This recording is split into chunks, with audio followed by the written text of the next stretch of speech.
Quería preguntarte lo primero de todo por la actualidad, por el momento presente del Sporting. Se cierra la primera vuelta ahora con el equipo peleando por los puestos altos de la clasificación. ¿Cómo valoras la evolución del equipo para poder estar ahí, para poder estar en esa pelea y cómo se ha llegado un poco internamente? ¿Qué trabajo interno ha habido para llegar a esta situación? A ver, bueno, evaluación positiva, estamos muy contentos porque creo que estamos en el día a día trabajando como para merecer resultados el fin de semana. Me hablas del trabajo, sí que ha habido mucho trabajo desde que llegué, a nivel interno de club, en establecer pues no sé, ciertos caminos, ciertos procesos que elevaron un poco el nivel, la exigencia, el poder tener mejores prácticas, un mercado de por medio que te permite reforzar también, y creo que todo eso ha ayudado. También la gente que ha venido no solo nos ha elevado el nivel profesional, creo que se han incorporado buenas personas que suman, que generan un buen ambiente de trabajo para que todo eso sume y tengamos mejores resultados los fines de semana. Ujú. Y en cuanto a la absorción del equipo, de ser capaces de asimilar la idea de juego, de desarrollarla, ¿cómo ha sido también ese aprendizaje? ¿Cómo lo valoras de la plantilla? Muy buena, muy buena. Creo que, como te digo, el haber incorporado ciertos elementos nos ha ayudado a poder desarrollar un modelo seguramente más próximo a lo que soy, a lo que somos, y eh, entienden muy bien la idea, son capaces de ejecutarla también. Normal que haya en algún momento dificultades, pues porque hay un contrario también que lo hace bien, que intenta ponerte en dificultades, pero en el día a día lo entienden, lo ejecutan, interpretan, es decir, porque han ido ganando también con el paso de la semana capacidad de interpretación, es decir, vale, pues ahora me está pasando esto, el rival me está planteando esto y la solución está por aquí, ¿no? Entonces, yo creo que en eso sí que ha habido una evolución en la capacidad de interpretación de lo que te va presentando el partido. Más de una ocasión hablaste de que hay jugadores, o que los jugadores son partícipes, mejor dicho, también de esta discusión interna de qué podemos hacer, cómo podemos evolucionar o qué podemos mejorar. En ese sentido, también un poco qué jugadores son los más activos dentro de un vestuario de 26. Entiendo que los habrá que tengan un poco más de iniciativa en este sentido más táctico del juego. Mm, a ver, sí, sí los hay. Lo que pasa es que nosotros tratamos también de implicarles no solo delante del grupo, sino también a nivel individual, en conversaciones con ellos, o bien cuando estamos viendo el vídeo individual, o bien en el entrenamiento, de poder tener con ellos esa conversación. Entonces, independientemente de los más, no sé cómo llamarlos, que sean más expresivos a la hora de, que puede ser, no sé, Roque o Nacho Méndez, Cali. Creo que luego hay otros que en medio del entrenamiento, ya sea Gaspar, Cote, Robert Pierre, gente que le gusta el juego, que lo interpreta, que lo piensa, y nos gusta tener con ellos conversaciones sobre situaciones que se dan. ¿Y cómo es el día a día de Miguel Ángel Ramírez y del cuerpo técnico a la hora de llegar a Mareo? ¿Cuándo llegáis? ¿Cuándo os vais? ¿Cuál es el trabajo diario? Y también un poco cuál es la forma de preparar un partido. ¿Cómo se afronta una semana a la hora de preparar un Uh-huh. partido? Pues mira, va variando con el paso de la semana, digamos. Al principio de semana siempre tenemos más carga de trabajo, pero bueno, por ponerte una semana tipo, eh, imagínate que terminamos de jugar en semana larga, ¿eh? Semana corta ya es distinto, pero en una semana larga, entiéndase larga o corta, cuando tenemos partido entre semana o cuando no tenemos. En una semana que no tenemos partido entre semana, eh, el día después del partido solemos entrenar para recuperar a la gente que ha jugado con un protocolo del Departamento de Ciencias Aplicadas, y con los que tuvieron menos minutos compensamos la carga que no han tenido el día anterior. Digamos que el más uno que le llamamos nosotros, el más uno después del partido, eh, para los que no han jugado, es el día de partido.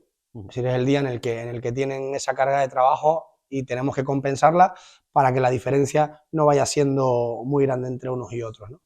Pero bueno, nosotros llegamos, nos vamos al gimnasio muy temprano, 6:30 o así, algunos del cuerpo técnico, y luego terminamos y a las 7:30 ya estamos en mareo. Preparamos el entrenamiento de ese día que ya está preparado, digamos, previamente, pero ahí ya lo revisamos, hacemos una revisión del entrenamiento que ya está preparado del día anterior, adjudicamos roles, digamos, del cuerpo técnico, oye, tú te encargas de esto, yo de lo otro, hablamos de los volúmenes, de la duración, un poco de eso, de que vaya el entrenamiento rodado, digamos, ¿no? Si hay vídeo, no hay vídeo, en ese +1 no suele haber, y después de ese entrenamiento +1 nos quedamos toda la tarde analizando al siguiente rival, discutiendo el plan de partido, discutiendo un poco la semana de entrenamiento de qué contenidos tenemos que trabajar y cómo los vamos a repartir durante la semana. Que ahí el preparador físico juega un papel fundamental, de decir, oye, pues este día mejor que nos vayamos a estas distancias, con estos contenidos. Solemos descansar al día siguiente, en el +2, digamos, en el segundo día después del partido. Nosotros solemos reunirnos en mi casa, lo que sea, para o bien por la mañana o bien por la tarde, terminar de darle forma al plan de partido, al conocimiento del rival, y preparamos la sesión de entrenamiento del primer día de la semana, en teoría, ¿no? En el que empiezas ya a preparar el partido. Ahí se decide un poco el vídeo que vamos a enseñar, dependiendo del entrenamiento que vayamos a tener. Es decir, si nosotros vamos a preparar cómo vamos a defender al rival, bueno, pues enseñaremos en el vídeo antes del entrenamiento cómo ataca al rival. Los vídeos no suelen durar mucho, la duración del vídeo está entre 3-4 minutos, que eso tienes que multiplicarlo por 3 de lo que vas a alargarte explicando y todo eso. Y luego ya, pues, trabajo de gimnasio, nos vamos al campo, preparamos el partido en el entrenamiento.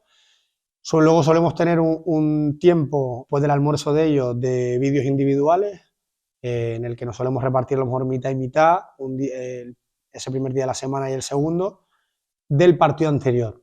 Si nosotros no hacemos vídeo colectivo, no solemos de evaluación del partido anterior, sino que lo hacemos de manera individual. A veces lo hacemos por línea, a veces hacemos por línea y a lo mejor el portero con la primera línea, o todos los mediocentros. Bueno, ese vídeo individual, a veces es individual de verdad y a veces es con pequeños grupos. Y así va un poco la semana. A medida que nos acercamos al partido, ya está más o menos el partido preparado, ya está todo trabajado, entonces, bueno, pues es menos la carga de trabajo que el cuerpo técnico tiene por la tarde. Hablas sobre el vídeo, hablaste del Departamento de Ciencias Aplicadas. Entiendo que el uso de la tecnología hoy en día, en la actualidad del club, es parte fundamental, ¿no? Ya no solo en el vídeo, sino pues en diferentes En todo. áreas. Sí, en todo. O sea, en todo nos movemos con tecnología, pues porque los entrenamientos están en el ordenador, de ahí que me lleve la tablet al ordenador y no me lleve una hoja, primero para no estar imprimiendo todos los días, pues entonces acabo con los árboles de este planeta, sino que trabajamos ahí. Luego tenemos vídeos también en los iPads, en los que nos ayudamos en el entrenamiento. Tenemos grabación en directo, por lo tanto, cuando hacemos algún trabajo táctico, nosotros tenemos la imagen para poder revisar las acciones que estamos haciendo en el entrenamiento, poder enseñárselo a algún jugador o a algunos jugadores si hay alguna imagen que no la tenemos clara, de alguna presión o de alguna salida o lo que sea, y la volvemos a ver ahí porque nos está grabando el dron. Y luego, bueno, pues trabajamos con software de análisis de rival y propio.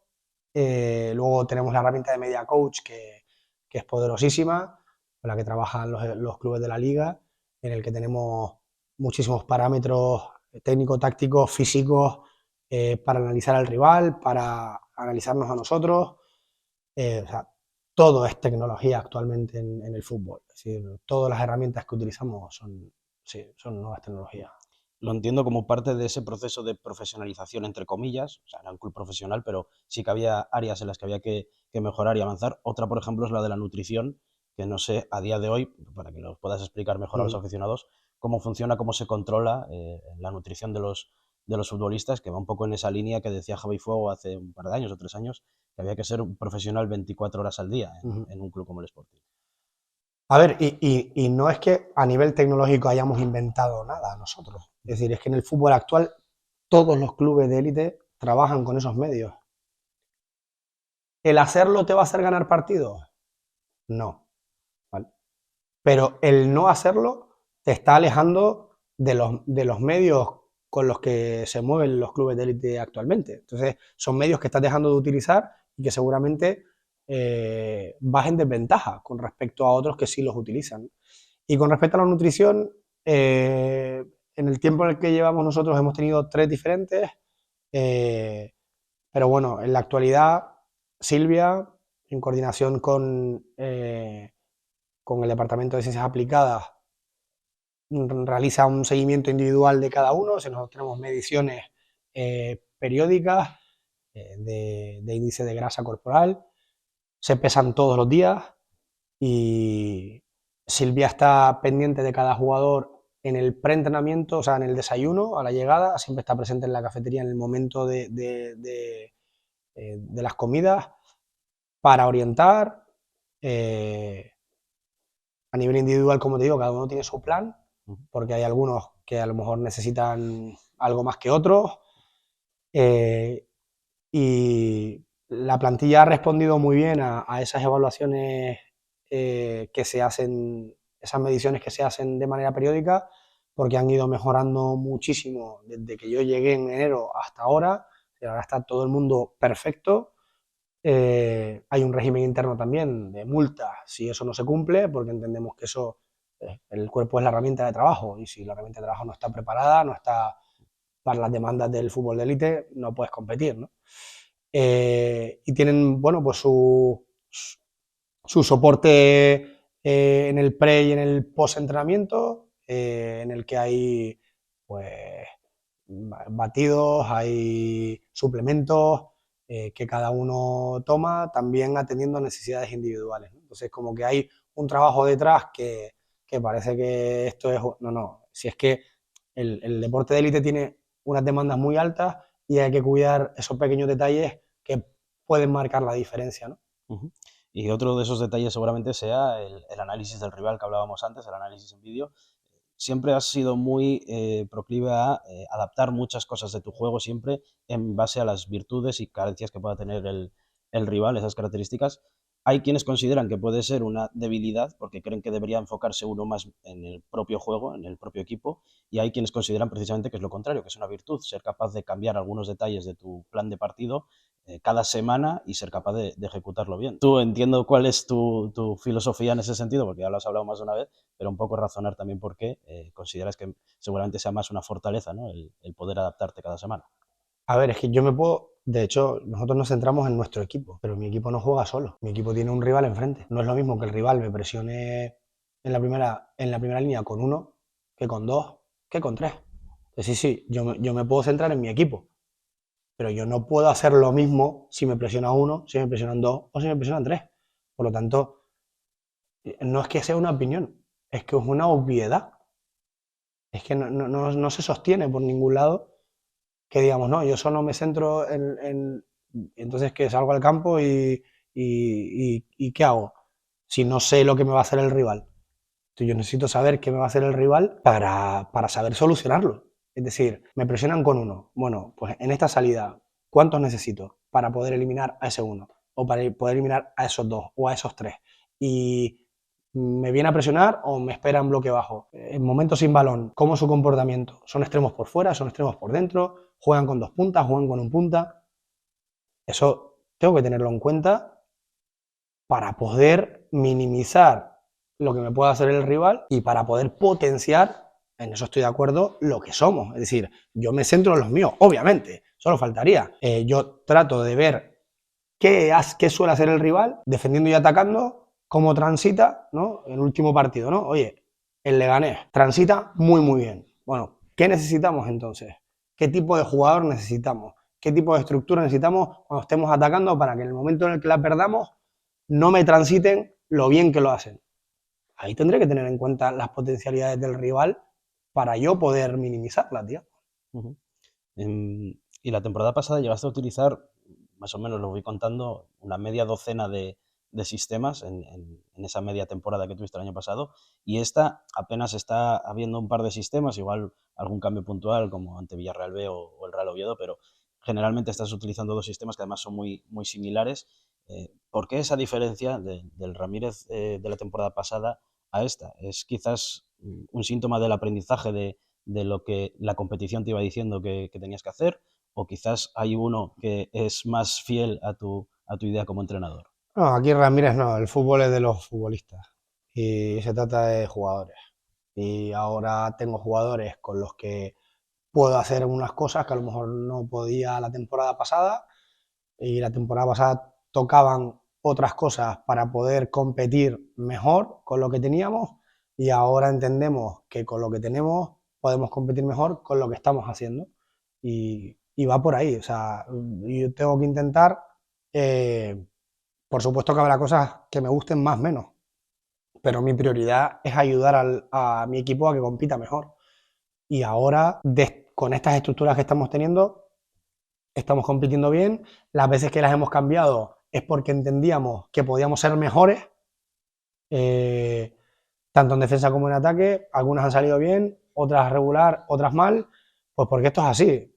Porque analizas a un equipo, crees que puedes hacerlo de una forma, llega el partido y no se te dio así. Bueno, pues está la capacidad tuya durante el partido de poder adaptar y cambiar y ver cómo puedes dar una vuelta y no quedarte anclado en ese plan inicial, ¿no?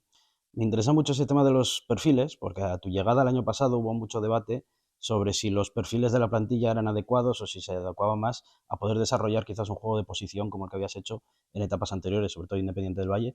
Y en alguna entrevista hablaste de que muchas veces nos autolimitamos, como poniendo prejuicios acerca de este tipo de cuestiones, que si un perfil vale o no vale, que no tenemos que ser tan radicales, ¿no? En ese sentido. Pero acabas de mencionarlo, ¿no? Que quizás el año pasado había jugadores que no te daban lo suficiente como para poder hacer ciertas cosas que este año igual sí. Pero también por la situación que estaban viviendo, ¿no? Es decir, yo recuerdo, y si lo recuerdas, el partido contra Albacete, Ujú. cómo jugamos allá. Estaba siendo, no sé si un juego de posición, pero algo muy parecido a eso. Y el equipo jugó muy bien. El equipo fue dominador en la mayor parte del partido. Venimos aquí, o sea, perdimos, Sí, 2-1. ¿vale? Perdimos. Venimos aquí y, si no recuerdo mal, pasamos del 1-0 que nos anulan al 0-1. De Yuca creo que era. Creo que fue de Milo, Ah, ¿en el siguiente en el partido? siguiente partido Ah, aquí en sí, sí. casa. Sí, en el siguiente partido sí. No sé si estoy recordando mal, ¿eh? Pero creo Es que, que en Albacete anularon otro a Yuca también que fue polémico. bueno, pues aquí en casa pasamos del 1-0 jugando muy bien al 0-1. Mm. Uf, y ya empezaron los nervios.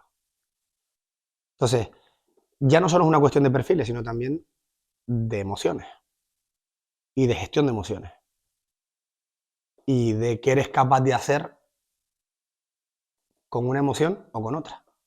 Y, y aunque nos queramos negar a lo que decía Valdano una vez, el fútbol es un estado de ánimo. Y ese estado de ánimo te lleva a hacer ciertas cosas o no, te atreves a hacer algunas cosas o no. Y en ese momento seguramente ese estado de ánimo, ese nerviosismo, no ayudó a que los jugadores pudieran hacer lo que eran capaces de hacer. Incluso seguramente Rivera en ese momento no se atrevía a hacer qué cosas, que a lo mejor sí se está atreviendo este año porque las emociones son distintas. Ujú. Entonces, creo que va un poco en esa emoción, en ese estado de ánimo, en ese entorno, en cómo están viviendo lo que está pasando para atreverse a hacer determinadas cosas. Pues ya me has pisado la siguiente pregunta porque era si era algo más emocional o Para mí de sí, estado de ánimo que futbolístico, para mí ¿no? sí, pero obviamente ahora tenemos elementos que también nos dan un salto para hacer determinadas cosas. Ujú. Y también imagino que para ti, personalmente, en el plano de entrenador, el tener menos tiempo y una exigencia de resultados brutal, porque el equipo estaba a 3 puntos del descenso con tu llegada. Además, la propiedad había marcado semanas atrás o días atrás unas expectativas, una ambición muy elevada. Entiendo que todo eso no ayudó tampoco a tratar de desarrollar quizás un modelo de juego que fuese mucho más complejo, que llevase más tiempo en el entrenamiento como un juego de posición, ¿no? No, no ayudó la situación. Pero te digo que em, no había dificultades a nivel de comprensión o a nivel de capacidad. Sí que hubo a lo mejor factores, no sé si de suerte, en el que no encontramos el premio. Por ejemplo, esos dos partidos, ¿no? Albacete y aquí en casa, que creo que fue Mirandés. No se encontró esa pizquita de suerte necesaria en algunos momentos determinados, en el que entras en dinámicas y cuando estás en flecha para arriba va todo bien y cuando estás en flecha para abajo va todo mal y da igual lo que hagas. Entonces eso pudo afectar de manera determinante para decir, bueno, optemos por otra cosa en el que la gente se sienta más segura, más tranquilo, no sé si simplificando, pero sí dando prioridad a otras cosas y seguramente así ellos se sintieron mejor y competimos mejor. No sé si justo después de ese partido del Mirandés, que para mí fue clave, también fue un punto de inflexión, no sé si llegan luego el de Las Palmas y Granada, puede ser. Burgos Las Palmas, Es verdad, los dos a los fuera dos fuera, y luego luego el Granada, me parece. correcto. O sea que ahí se notó mucho también un cambio competitivo del equipo porque se notó también en los propios resultados y la forma de jugar. Eso es, Mm. sí, sí. Creo que en Burgos Las Palmas o sea, hicimos las cosas de otra manera y tuvimos la suerte de que el resultado nos dijera que así sí.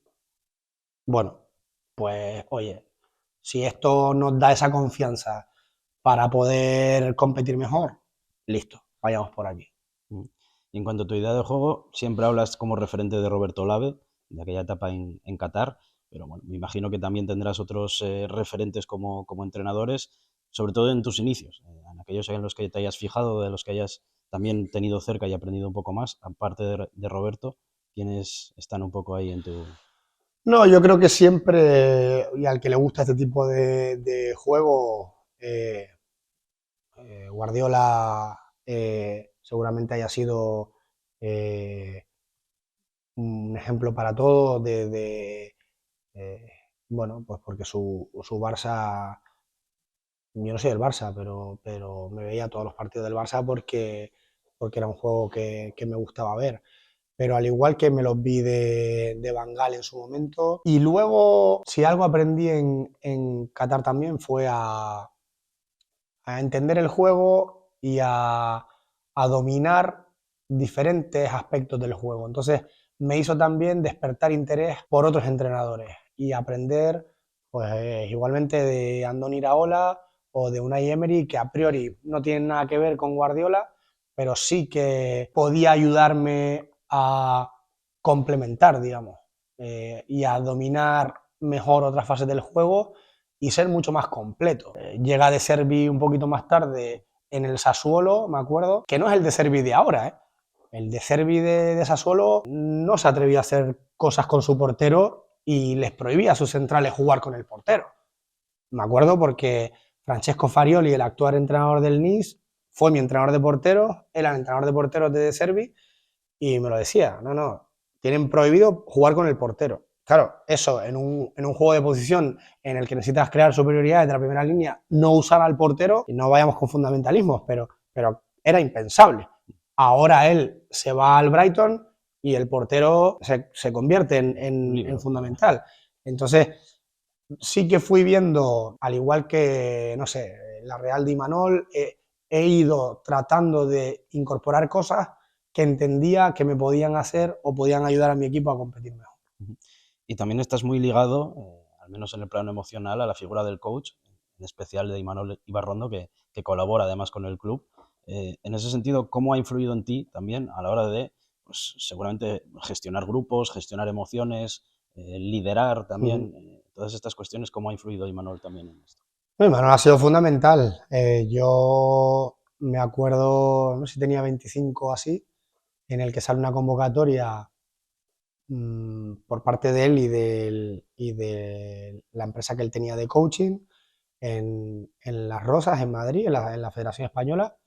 Y como yo me estaba sacando el director deportivo allí, veo que hay una convocatoria allí también y decido ir a aquello que nadie conocía, que en ese momento todavía no se había oído hablar, pero leo un poco la descripción y digo, jolín, esto igual me puede ayudar. Eh, y esa formación fue clave para mí. Fue una semilla que se planta en el que veo que era algo fundamental. O sea, fundamental como entrenador, como líder, pero fundamental también para mi vida, porque yo desde ese momento empiezo a cambiar también muchas actitudes que me servían para mi vida personal. Y desde ese momento él se convierte en, bueno, pues en mi coach también personal. Estuvo en Aspire con nosotros, lo llevo a Independiente del Valle, lo llevo a Charlotte, y ahora, bueno, pues trabaja, de la casualidad que trabajaba para el Grupo Play. Pero es fundamental, yo me he ido trabajando durante estos años para conocerme, para reconocer las emociones en mí, para liderarme, para poder hacerlo con los que lidero, conocerles, gestionar también sus emociones, liderarles. Ha sido fundamental el proceso que yo he tenido personal conmigo para yo poder luego ser un mejor líder. Hablabas estos días precisamente de su figura, de su trabajo en el club, que los jugadores y cuerpo técnico también, los empleados lo tienen a su disposición para cuando ellos lo requieran. Bueno, un poco detallar un poco más ese trabajo de Imanol con el grupo y también que no hay la figura del psicólogo. Yo entiendo que pueden ser papeles un tanto diferentes, ¿no? A pesar de que estén dentro de la rama quizás más mental, pero sí que son quizás perfiles diferentes. No sé si por el hecho de tener el coach no ves necesario tampoco la figura de un psicólogo. Para mí no, para mí no es necesario. Para mí la figura del coach, y entiendo que en este mundo encontrar a uno, para mí el mejor es Imanol, no tengo ninguna duda de ello. Y hay que tener mucho cuidado con quién incorporas, porque me parece que se puede hacer mucho bien, pero también se puede hacer mucho mal. Y la figura de Imanol, cuando nos visita, tiene sesiones colectivas con los jugadores, en los que trabaja diferentes aspectos. Lo ha hecho también con el cuerpo técnico, para nosotros formarnos como grupo, el poder tener un propósito. Si nosotros tenemos un propósito como cuerpo técnico, que además ahora encabeza nuestra oficina, es un poco nuestro norte del por qué y para qué, como cuerpo técnico. Y luego a nivel individual, cada uno cuando lo necesita puede acudir a él, pues cuando tiene alguna dificultad, para gestionar alguna situación en concreto. Hoy no estoy jugando, hoy estoy jugando y no hago goles, o estoy gestionando muy mal esto en el entrenamiento y no soy capaz de estar sereno. Necesito dar herramientas, porque necesitamos herramientas para poder gestionar muchas cosas, porque hay mucho estrés, hay ansiedad, hay frustraciones, hay tristeza, y a veces uno no es capaz por sí mismo de poder gestionarlo. Entonces, bueno, él está desde la distancia. Yo tengo una videollamada con él cada semana en el que evaluamos un poco lo que ha pasado desde el partido, hablamos del próximo partido también, de la semana de entrenamiento, de la gestión del equipo, si hay algún caso individual con el que tenga que hablar, que tenga que gestionar. Entonces, eso es un poco la labor que hace con nosotros.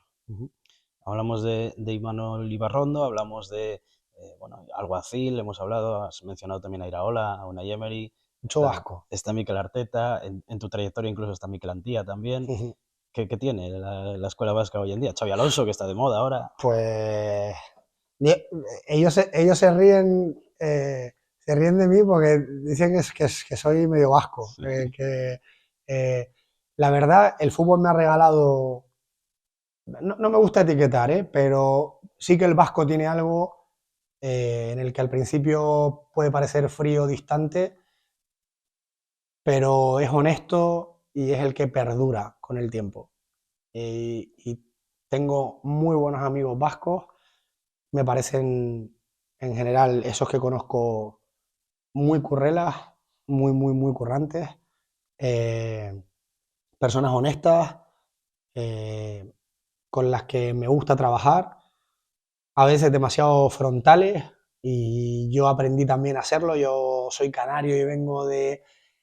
los canarios somos más suaves en todo y edulcoramos, y el vasco te lo dice y va de frente, y yo sí que aprendí de ellos a ser así también, porque me gusta, porque creo que es mejor hacerlo así, y a mí me han ayudado mucho en mi proceso.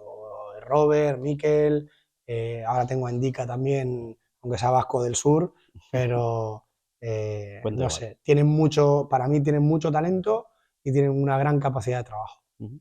Y de algunos entrenadores que hemos mencionado actuales, pues como Xabi Alonso, Arteta, Emery, etcétera, ¿en quiénes te fijas más? O mejor dicho, si te fijas más en entrenadores que sean más similares a tu método, más similares a tu filosofía de juego, o si buscas quizás elementos más disruptivos, que sean nuevas corrientes quizás en el fútbol o otro estilo de juego. Sí, mira, me dio por ver bastante al Atalanta, no sé si el año pasado o o sea, año pasado, digo, la temporada pasada o la anterior, eh, porque me llamaba un poco la atención su forma de jugar, nada tenía que ver con el juego de posición, eran súper verticales, eh, súper agresivos y me veía un poco sus partidos para, sobre todo en los últimos años, he intentado ver equipos que me ayudaran a defender mejor.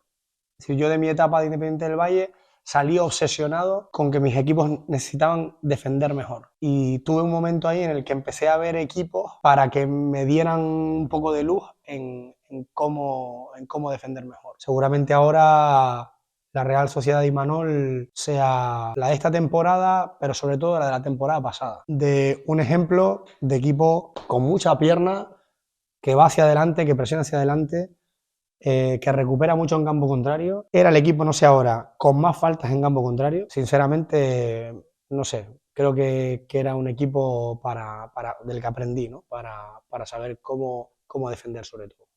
Ahora se está hablando mucho del Fluminense de Dini, después del éxito en la Libertadores, y están intentando, yo creo, confrontar un poco el juego de posición que siempre desarrollaste con uno al que llaman funcional o relacional, que bebe un poco de ese fútbol posicional, pero que en verdad tiene cosas muy diferentes, como los apoyos siempre en corto y mucha más movilidad y no tanta fijación. No sé si crees que el fútbol puede ir un poco ahora por esos derroteres. Yo le vi, la verdad, le he visto, no sé si en su etapa anterior, puede ser Sao Paulo, puede ser Sao Sí, Paulo. sí, sí. No terminaba de entender sobre todo los porqués.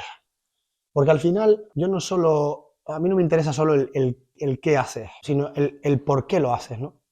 No, es que está metiendo al lateral por dentro, ya, ya. Pero ¿y por qué? ¿O para qué? ¿No? O sea, si yo no encuentro, a mí yo no te compro los qué.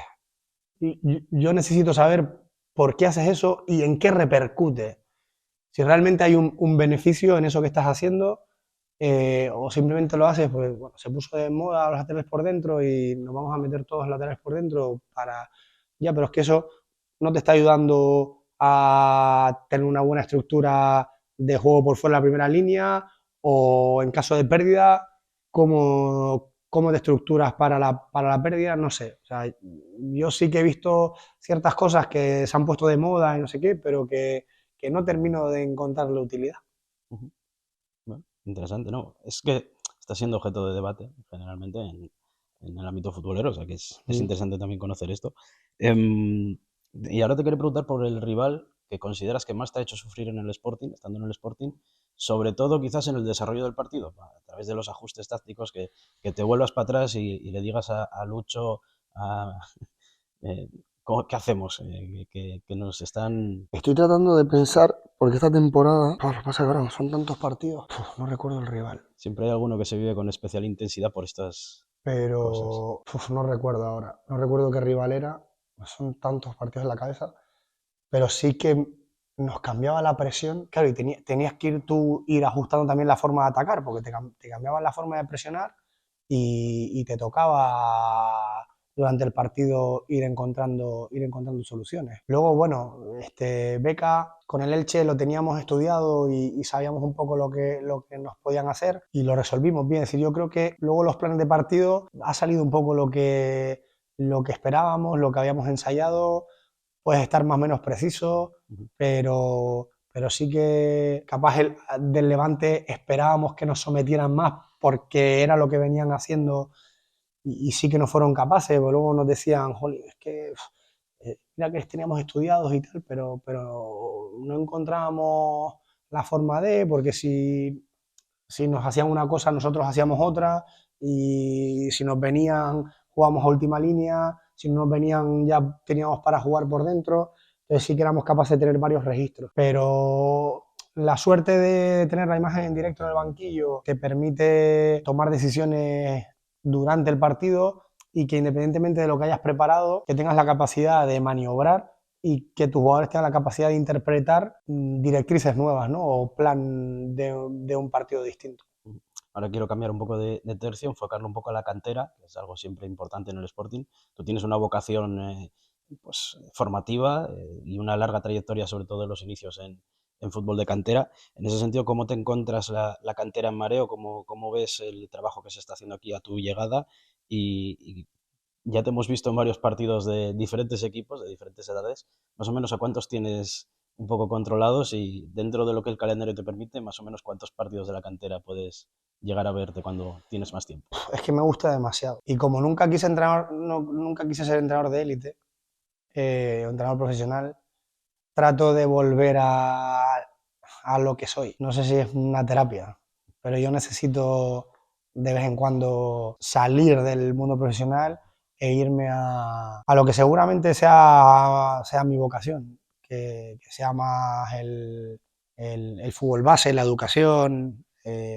No sé, me gusta mucho y por eso trato de, trato de ir, ver entrenos, ver partidos, ayudarles en lo que puedo, tanto al club. Y respondiendo a la primera pregunta, creo que está en proceso de cambio sabiendo dónde están las prioridades ahora mismo, ¿vale? Es decir, creo que toda la energía del club ahora iba más por el primer equipo y a lo mejor Sporting Atlético, pues porque creo que era urgente poner todo el foco, toda la energía en eso para que de a poco se vaya transformando todo en Mareo, ¿no? Como el grupo quiere. Pero Sporting Atlético Juvenil A y un alto porcentaje del Juvenil B los tengo a casi todos controlados. Luego he visto algo puntual del cadete A, cadete B y trato de estar siempre que puedo en Sporting Atlético porque entiendo que tengo que estar. Nunca soporté eso que a lo mejor viví en la Unión Deportiva Las Palmas y que es, no la Unión Deportiva, pasa en todos los clubes, ¿no? Esa distancia que hay entre el fútbol base y el primer equipo, que parece que es algo intocable, que estamos nosotros en otra dimensión, y ya del entrenador del primer equipo ya ni te hablo, ¿no?